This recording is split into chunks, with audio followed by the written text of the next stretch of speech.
Hello, welcome to Know the Faith, Defend the Faith. My name is William Hemsworth. This is brought to you by the Tucson Institute of Catholic Apologetics. I am pleased to welcome my guest to the show, Steve Pokorny. Steve, how are you doing today?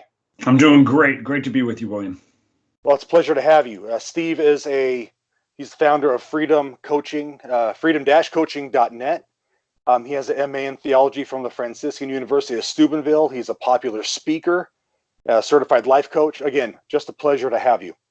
Awesome. It's great to be here. So our topic today is a sensitive one for a lot of people, but it's one that, let's be honest, it's one that we have to discuss just because it is an issue. And we're talking about porn today, porn addiction. So in your estimation, and I know this is kind of a generic question to start off with, what is porn? Great question. So the way I would define pornography is I define it in my book, Redeemed Vision, Setting the Blind Free from the Pornified Culture, is pornography is any image, written or audio that's trying to get us to use another person as a means of my own selfish sexual gratification. And so most people are familiar with, what they deem quote unquote hardcore pornography or stuff we'd see on online right now. But if we look across the landscape, William, of the Western world, this is everywhere. Movies, television shows, the magazines as we check out at our local supermarket, obviously online, it's everywhere. And there's this huge encouragement that if relationships are to be relationships, they need to be eroticized. And it's really stealing our ability, our capacity for entering into deep, genuine intimacy, especially between men and women. Couldn't agree more with you on that. Thank you for that assessment. Now, oftentimes we hear this argument that porn is harmless, that it's not causing any damage, they're not hurting anybody, that it's kind of an art form, if you will. Now, what's your response to that? Because obviously it's, in my opinion, probably yours, it's way off base. Sure, I definitely would say way off base, and I think those who are saying this either are radically ignorant or are willfully ignorant or are making a profit of some sort in the industry itself. So first off, porn is not art. Okay, pornography, and it's kind Agreed. of amazing that we even are using the term porn. We've given a cutesy name to it. It's pornography, right? It's the using of human beings, and I think we don't use that phrase enough. Use in that sense of using persons. So art truly brings us into the infinite. It wants us to, we long for more. It's connected with truth, goodness, and beauty. Wherever there is the using of human beings, it is not opening to the infinite, but it is less. It is lessening. It is not connected with the true, the good, or the beautiful. Yes, there are elements of that are found in pornography because the persons themselves are good, right? It's the actions, it's the way they're being depicted is not. And anywhere there is pornography, there is going to be a degradation of the person, and we're going to see a breakdown of a whole lot of different issues. Just take the issue of, I remember a report, and this is back in the 80s, of any place that there was a pornography bookstore or a movie store, the environment around it, the neighborhood around it, would descend into more crime, more poverty. It just would start to fall apart, right? And this doesn't even, and a side note, we can get into the spiritual warfare aspect of this, right. But let's break down some of the categories there real briefly, right? For men, what this does, it turns men into porn zombies. That's the language I like to get. If you think of movies like or shows like The Walking Dead or Zombieland, which is very popular, right? Those zombies are creatures that are mindless beasts that are scouring the landscape looking for flesh to devour. Is this not what is happening in pornography, right? Where these men are being programmed to believe that the value of women is what pleasure they can provide to a man. And when that pleasure is gone, after maybe 3 to 4 seconds, we're going to switch off of her and move on to someone else, right? And this itself steals a man's capacity to truly being a man. It emasculates him, okay? And then if you couple in also the chemicals that go into this. And in chapter 3 of my book, I talk a great deal about the neuroscience of pornography, how the same chemicals that are stirred up in healthy marital relationships are the same things that happen in pornography use, but the exact opposite. So instead of these men feeling as though that they're more connected, that they're more invigorated, they're more virile, more manly, it actually takes away from that, steals that from them. And instead, the experience is, oh my gosh, if anybody knew what I was doing,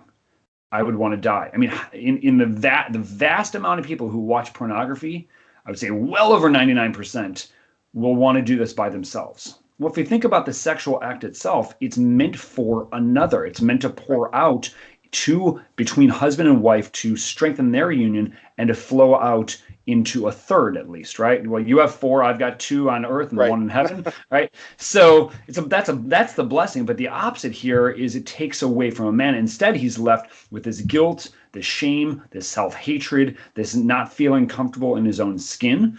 So that's for the men. And then for women, right? Women have been told for years that in order to be by a lot of different sources, not from the church herself, Right.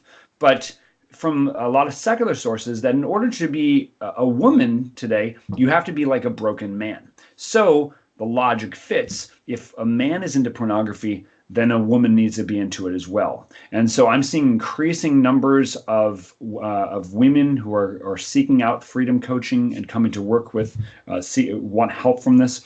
And again, we're seeing the stats here. And again, it's fuzzy on this in some sense. And somewhere between 1/3 to 1/2 of the viewers of visually stimulating pornography are women.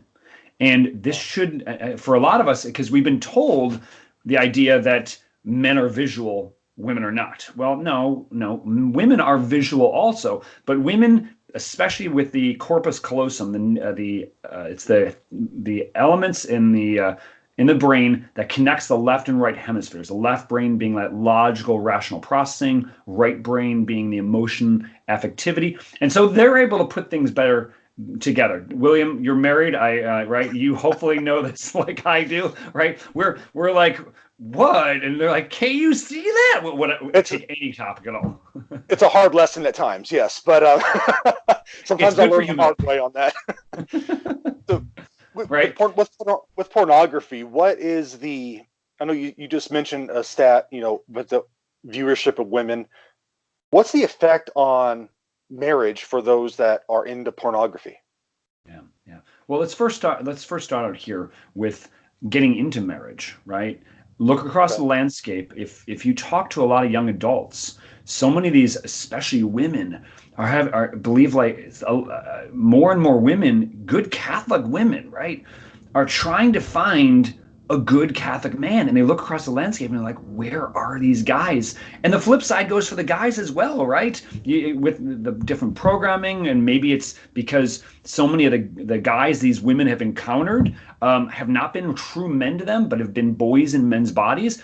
Then the women are going to be shut down. They're going to be very closed. So when there's a genuinely good guy striving to be there, so ladies who are hearing this, right, there are good men out there, right? Pray for us. We need that help. And in this, there's a closing down. There's a closing of heart, because like you get your hand slammed in the door, more than once. Well, there's going to be a tendency. I'm not going there because I don't want to get my hand slammed in again. And so you have this breakdown here. You have then also, right, what's the education from the pornified culture, from all those different avenues, right? If you love someone, you sleep with them. And make sure it gets eroticized within the first 2 dates, right? And then we also see, right, the breakdown of marriage itself, the marriage culture itself. If I'll stay with you and we'll get along if our emotions are there, if we feel those emotions. What that's called is limerence. Okay, one of the best pieces of advice I can give to young people who are pursuing a vocation to marriage is kill limerence as soon as possible. Okay, it doesn't mean that we don't feel those emotions, but we don't allow them to dictate our relationships. We follow love. That's what we as Christians are called to. We're called to follow Jesus Christ. And so in those in here, right, if we've been souped up with our emotions here And that's what we do in our relationship. Well, if in those relationships that we've been programmed through the pornified vision is about using each other, well, one or both parties is going to wake up one day, and it comes soon, usually, that this person doesn't really love me for me. Right? Even though there's a bonding that's happened in a certain sense, it's also been a blinding when we misuse our sexuality. And what that does, it hardens the heart, an argument comes out, and then we end up thinking, because we aren't solid in our own identity and the identity of our relationship, then the conclusion for a lot of people is, well, because those feelings aren't there, because there's been hurt, I guess you just don't love me. So you have this breakdown there. And so you have this radical notion of people not pursuing marriage anymore. Instead, they're pursuing either cohabitation sometimes or just serial hookups. And so you have a whole generation of people, like this is the big thing that is dealing with it at this moment, is that of this utter loneliness that's present there, right? So that's on the outside of marriage. What about the inside of marriage, right? And a very famous stat from 2003. It was I think a group of about 250 divorce lawyers who reported that 56% of all the cases of divorce had a significant pornography had a significant contribution to breaking those unions down. Okay, wow. This is 2003, William. Think about this. Right. Do you know when the iPhone came out? 2007, if I'm not mistaken. Yeah. 2007 is when they came out. I mean, so we're 12 years and right. And with now, like, pornography use exploding, it's on my handheld device, right? I can bring this into the bedroom even while my spouse is sleeping right next to me, or I can bring it wherever, in the bathroom at work, in my car, and so we're seeing this explosion here. And what's happening is, for a vast majority of women, when they find out that their husbands are into pornography, it feels like they're being cheated on. And guess what? You are. It is adultery, right? We are promised to give my whole self, mind, body, soul, strength, everything, my sexuality, to my beloved and no one else, right? In that significant way. And so these women feel, oh my gosh, you don't love me. But does it work the other way around as well? Yes, more and more women are getting into this, and I think it has to do with the loneliness factor, the fact that we don't know our identity as beloved sons and daughters of God, and loved by Jesus Christ. We have a breakdown in intimacy with Jesus Christ because of a lack of prayer life and things like this. And so these things contribute heavily, and who pays the price most are the children. Are our children, right? When my kids know, and I'm trying to be an attentive father, I be there, right? My kids know when I'm busy. I'm like, Dad, are you listening? Like, and I'm trying to take care of, like, I don't know, 30 messages on Instagram already that I'm working with, and that's because that's one of the ways I'm on Redeemed Vision on Instagram, and like my kids are like, Dad, and like there's something about the dopamine effect, right? Of ooh. One more hit, ooh, it's like Pavlov's dog, right? And then this gets us into the idea that, and you couple in the idea of sexuality, or what seems to be sexuality. I would say it's a counterfeit sexuality. There's something very attractive and powerful, and that's very easy to get attached to that, have a compulsion to that, and then when we are putting anything else besides God above our wife and then our children, there's going to be that breakdown in intimacy. And then some wives, especially for men, are like, I've had it, we're done. Right. Speaking of children, how are you mentioned one factor, how children are being affected. Now, in this pornified culture that you describe in your book, again, the book is The Redeemed Vision. Check it out, guys. It's a fantastic book. You did a great job in writing it, so thank you. Excellent. How are children being exposed to pornography now, especially at such an early age? So one of the stats that I will frequently quote at talks, this is just the set stat, is the highest users of pornography is between the ages of 12 and 17. Okay. But from experience and from talking to a lot of people, it's a lot earlier. It's somewhere between 8 and 11 years of age that they are being exposed to that. Okay, I've known of a child in therapy at 6 years of age for attachment to pornography use. And if you think about this, right, this is our modern entertainment, right? This is what is put out, not hardcore specifically, but we're trying to eroticize children earlier and earlier. Think of secular education, right? We're trying to get sex ed into kindergarten now, right? Why they need to learn various positions of these things is way beyond me, and it should be something way beyond us. And call into question what does education mean, which should be from the Latin to lead to the truth. That's what education is. And these children, especially because there's a breakdown in the relationship between husband and wife, well, they're aching and yearning for this intimacy. And so what do? They go out and they try to seek out intimacy other ways. They stumble on these things in their home, perhaps, or at school, or other friends who have cell phones are like, hey, look at this. Because like, even if you're taking care of your kids, guess what? Their classmates aren't necessarily, right? And which should drive, I mean, this is a huge warning bell, which hopefully we'll talk about in some solutions here. And these kids, right, are defenseless. And especially has to do with the fact is that many of these kids are not being educated in the truth about human sexuality, because in many cases, many of the parents, I know that I was not the most chaste growing up, right? And especially, getting into my dating years. I never had sex before marriage, but I was not chaste. And when we don't get these wounds healed, when we don't receive the healing of God, the healing from Jesus Christ, that guilt, shame, that self-hatred impacts us profoundly. And a lot of parents have bought into the lie that if we don't talk about it, then it'll just go away. No, nature abhors a vacuum. And so if these children aren't getting the true education from their home, and we are the primary educators in the faith, then what's going to happen is they're going to learn it from someone else. And sadly, they're being formed by pornography. And this is having a dramatic impact on the way civilization is being found. Because again, William, if men and women cannot establish genuine friendship, then civilization is finished. And I say that in all seriousness. And it's something where all hands on deck. But then we look again at our Catholic churches. When is the last time you heard a homily on pornography? I've heard, I think, 6 in my entire life. And that's saying something.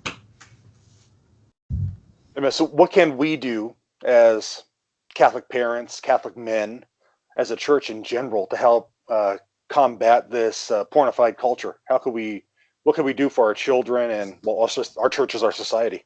Sure. So that's a big question. We could spend a podcast just on that. So I especially point people to, especially the entire book of Redeemed Vision, but chapter 12, I get very into the nitty gritties. What can we do about this? Very practical solutions. So first off, acknowledge the 572,000 pound elephant in the room. Okay. Pornography is a big deal. It is everywhere. This is the number one sin confessed in the confessional by far. So if you're Catholic, wake up to this reality. It is impacting everything, right? And the sad reality is there's a significant amount of priests who themselves have had an issue with this, or have an issue with this. And so there's healing all around that needs to come here. And I say that not to say that we need to live in fear of our priests. No, we need to pray more for them. We need to support them, right? Because the ultimate solutions to these are threefold, right? It's intimacy with Jesus Christ. It's identity work, being secure in who we are. And third, it's about learning how to see. When we can see the body as God has created us to see, right? If you remember the vision of Adam and Eve before the fall, they were naked without shame. They saw the person as a person. Yes, concupiscence is real. After the fall, concupiscence comes in, and it's the desire to be selfish, right? We all have it in a wide variety of ways. Concupiscence will be present with us. But we give a little too much power to concupiscence, okay? We think that because there's concupiscence is going to rule the day, right? So take the issue of chocolate, right? And if we have a desire for chocolate, right, it doesn't mean that, oh my gosh, every single time I see a chocolate bar, like, I can't help myself and I got to go eat 4 of them. No, right? We learn to eat that in moderation, okay? And chocolate, by the way, is not evil. Pornography is evil, right? So we never want to be using pornography. So here's the deal. So concupiscence, yes, it's a reality, but redemption is much more real. We do have the ability to see persons, right? To see persons, especially persons who we may think are beautiful and think are, and every person is beautiful, right? But to think are beautiful or to have an attraction there, but to see them as a person, not as an object, right? And if we find that we're struggling with this, then we need to take this to Jesus Christ. We need to beg for the mercy to be able to see. I would also, so along those lines is we need to be trained in genuine beauty. I mentioned earlier on what is beauty on this podcast, and being trained in that, bring beautiful art into the home, bring art that especially exposes the body appropriately, right? Because there's a huge difference between the bodies that are exposed in pornography and especially the classical masters, Leonardo, Michelangelo, right? All of those that are revealing the body in an appropriate way. And then get educated on that. Understand what is the difference. Learn those things, right? And again, my book goes into those things, because if we want to establish a culture of undo the pornified culture, we have to bring in a culture of beauty, and it's going to be by unleashing this in a profound way. Then I would say, especially connected to all this, is what is our relationship with Jesus Christ like? Do we have a genuine prayer life? Are we entering in here? And again, this is not to say we stop praying the rosary or going to Eucharist adoration or all the sacraments, right? Don't stop going to confession. All those things, very, very important, I want to say. But if we're not getting to the root, if it's not an intimate daily walk with the Lord, right, when different thoughts or different feelings come in, the things that we have temptations to, especially, we find here that it's a conversation piece. God wants to talk with us about it, right? And most of us, though, because maybe it's a skill we haven't developed, right? This is a relationship we haven't developed. We spend maybe 5 minutes in Mass on Sunday, and then the rest of the week we don't really think about God. We don't have that prayer life, right? Well, this is a call for that deep, intimate time in that, okay?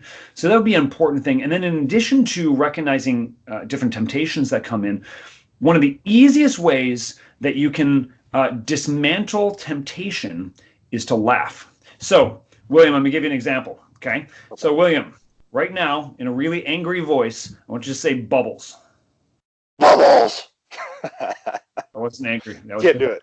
Okay, do it. Right. Okay, unless you have a cat who just like crapped the bed and ate bubbles, you can't be mad at bubbles, right? So the quickest way to dismantle temptation, right, is laugh. We take ourselves way too seriously here. I think this is why, like, some comedians on college campuses, and again, maybe they need to clean up their language, but like, they're afraid to go onto college campus because everybody's so darn serious about themselves. And I think it's because, right, we're caked in this guilt and shame.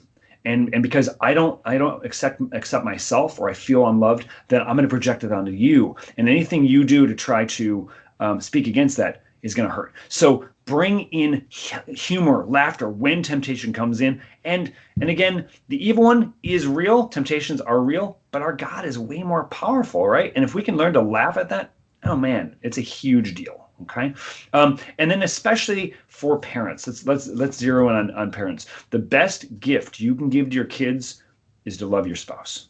Okay, so I'm going to give you 2 thoughts on how to prevent the D word from ever entering into your marriage. Okay, number 1, never stop dating. Just make sure dating, the D word here is not dating, but divorce. Okay, so I'm clear. Never stop dating. Just make sure you only date one person, your spouse. Okay, so every week do something intentional apart from talking about kids and the job, that you're going to grow in intimacy with your spouse, which means you don't have to spend any money, right? It's go for a walk, go push each other on the swings, not off the swings, William, right? On the swings, right? And then also at least 15 minutes of deep, intimate sharing every day. Most spouses grow apart. Those who get into pornography, right? They feel like my spouse just doesn't understand me, or I'm finding something more exciting here. When we grow in intimacy with another human being, especially someone who's my spouse, then there's a mystery here, right? It's been said that men are like caves, and so women, you're to be spelunkers. Go deep into that cave. And ladies, the ladies are like deep sea. You're in the deep ocean, a wealth there. So we as men must learn to get on our scuba gear and dive into the mystery of our wives, and that depth never goes, never bottoms out. We never get to the bottom of that ocean of her, because the human person is a mystery here. And when we are constantly striving to do this, there's always new things. Like, I wouldn't wish my first year of marriage on anyone. Oh my Lord, what we fought about. I don't know. I can't even remember what we fought about, right? We're 10 years in with our marriage, and I'm like, thank God. And now I'm realizing, oh my gosh, there's so much more I want to learn and love about my wife, which is a great thing. And so when our kids see mom and dad striving for intimacy here, and they see that they've set this conversation piece of the hierarchy, that sacred order of God first, mom and dad second, children third, and everybody else after that, everything else after that, that sets order and peace. Children thrive in order, right? So we need to take a look in our own marriage. How are we working to foster that intimacy, and how are we not? Then, in relation to our kids themselves, obviously, there does need to be the intentional discussion, age appropriately so, of human sexuality. I would start with the document, The Truth and Meaning of Human Sexuality. Came out in 1995. It's a fantastic resource which gives basically the concepts and framework in which to have these discussions. And because you are father and mother, you are capable of doing it. Is it going to be awkward? Yeah, it is, right? Because you didn't receive this conversation most likely, okay? But guess what? We got to get over ourselves, because the sake of your children is there, and the fate of humanity is at present. So we got to talk about these things in a healthy way, expose them to healthy understandings of the body. So one way to do that in our own home, right, is if, like, let's say you're using the restroom, right? Your child comes in. You don't freak out and like yell at them, get out of here. Like, treat it as normal. How you doing? What's going on? How can I help you? Right? We talk to them as a human being, right? Or the shower, things like that, right? They come in like, hey, what's going on, right? You talk to them, and it becomes this normal lived experience of human sexuality, so that when those feelings, as they get older, get eroticized, then we can have a healthy conversation about those. They have a lived experience of a healthy understanding of the body. And that means for ourselves, if there is an uncomfortability about the body, then that's a conversation with Jesus Christ. If there's health, if counseling is needed, right? If you have an experience of pornography yourself, come talk to me, right? Come talk to our team here, right? With needing help on freedom from pornography. There's wounds there that don't just go away. These are things that need to be healed, and they can be healed. And then the other thing about intimacy, right, with our kids, is a notion, and I want to actually, William, before I forget, one of the things, obviously, this isn't to say not to get web filters necessarily, okay?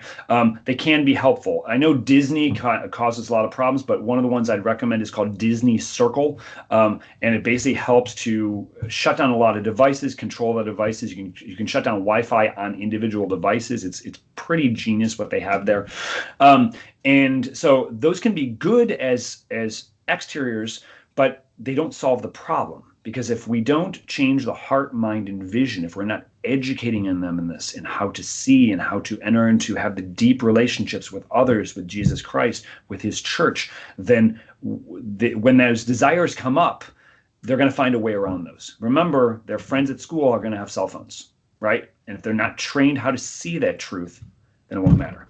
And then the last piece I would say about this is if you got multiple. So William, for instance, you got 4 kids, right? So at least once a month, 20 minutes of alone time with each individual child. So go shoot hoops with the one kid, right, who likes to shoot hoops, or go paint a picture, or play Legos.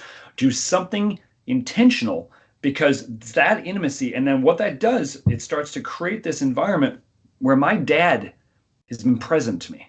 So when those feelings come up, that they're like, I don't know how to make sense of this, or, I saw this stuff on TV and I didn't know what to talk.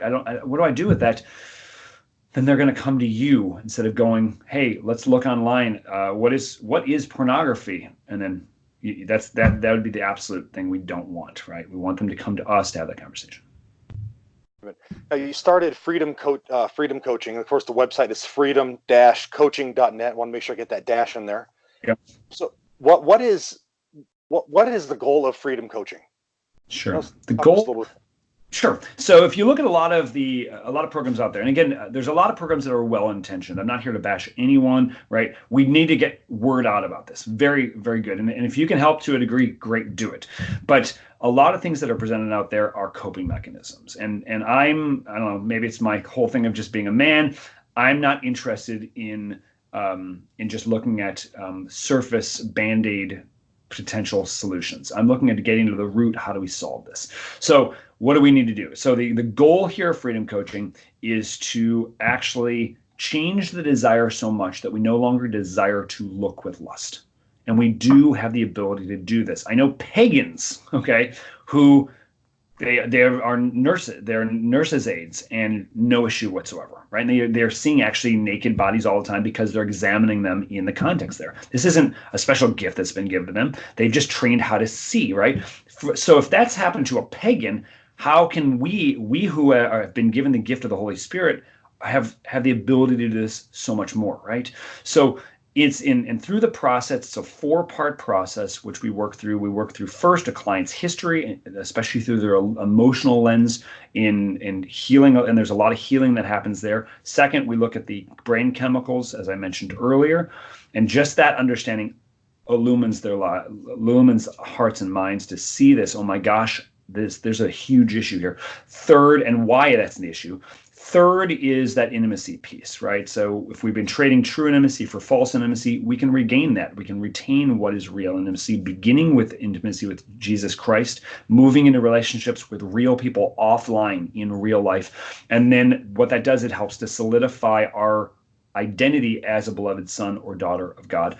And then fourth is the fact that pornography blinds us in learning how to see the body. The scales can come off our eyes, and then we can literally, when a lustful image is presented to us, because I don't seek out pornography, but I see it every day because I'm reading on online a news source. There's garbage on there, right?